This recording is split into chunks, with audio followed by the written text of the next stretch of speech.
Hi, I'm Clyde Kilough, and this is Verse by Verse. Have you ever known something momentous was about to happen, but you didn't know exactly what it would be or when it would come? And then when it did happen, it was far more than you even imagined.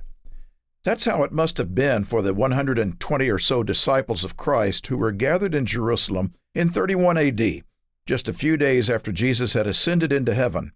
In a space of just over 7 weeks, they had seen him crucified, then resurrected, mingling among them, proving his identity, teaching and instructing them.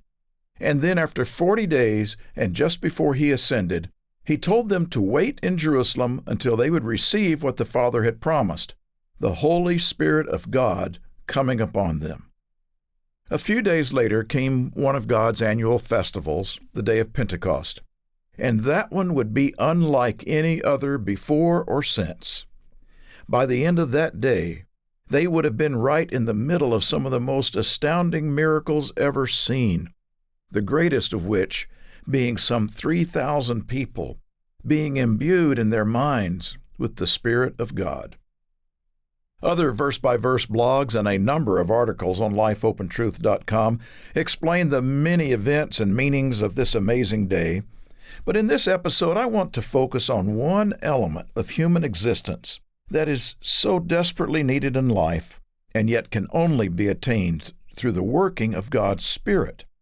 That element is revealed in 2 words describing these disciples on the morning of that day of Pentecost. We read this in Acts 2, verse 1.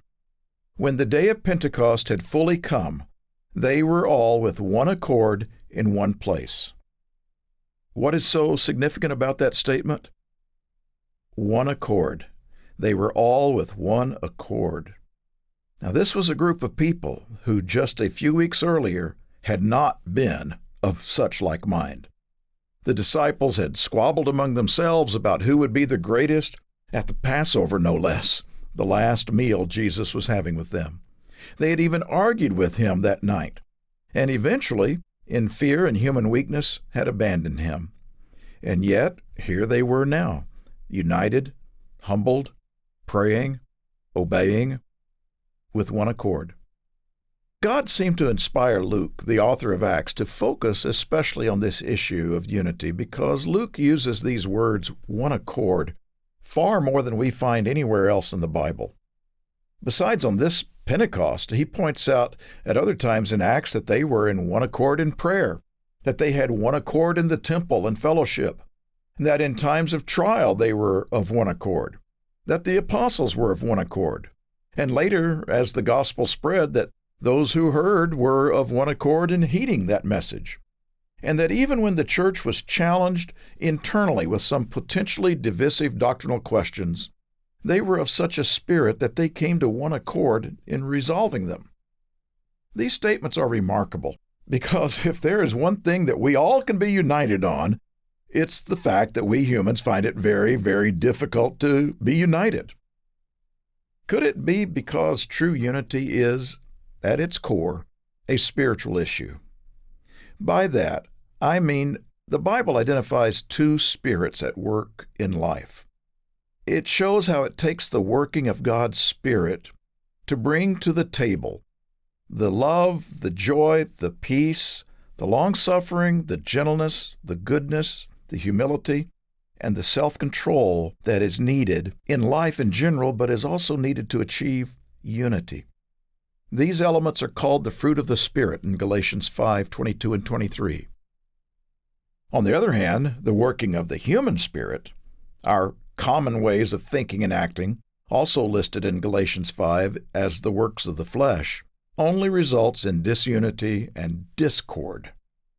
Now, to be sure, masses of people do occasionally unite for some specific purpose, but not a way of life, and often that purpose is something evil.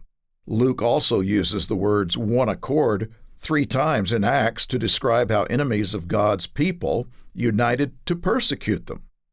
And occasionally when we humans unite for something good, it's always temporary and not a way of life.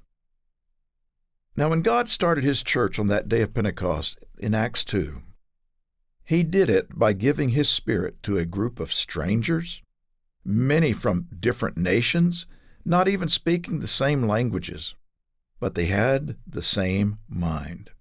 And that miracle also foreshadowed a coming time after Christ's return, when the world will have, for the first time, a ray of hope for achieving real, permanent unity through God's Spirit.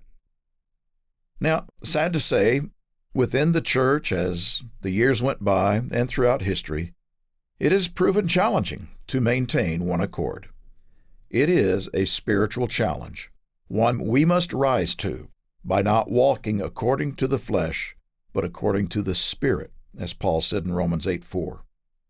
True, permanent unity among people is a byproduct of unity with God, the real source of the one accord we see before, during, and after the events of the day of Pentecost. I think there's a lesson for us in these two words. May we be dedicated to being in accord with Him through His Spirit, so that we, like the early church, can be of one accord with one another. Verse by Verse is a companion podcast to the Daily Bible Verse blog, which you can find on the Life, Hope, and Truth Learning Center. Check out the show notes for more.